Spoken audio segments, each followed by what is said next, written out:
എൻ്റെ വീടിൻ്റെ അന്ന് ഞങ്ങളുടെ വീട് നിർമ്മിക്കുമ്പോൾ 22 വർഷം മുമ്പ് വീട് നിർമ്മിക്കുന്ന കാലത്ത് വീടിൻ്റെ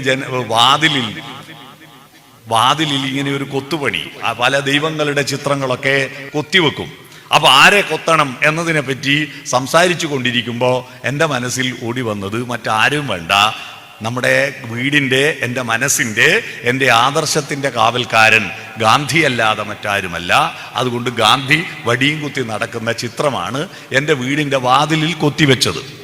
അപ്പൊ കൊത്തിവെച്ചത് കൊണ്ട് തന്നെ വീടിൻ്റെ പേരെന്ത് എന്ന് ആലോചിച്ചപ്പോൾ ഞാനിങ്ങനെ ആലോചിച്ചു, സബർമതി.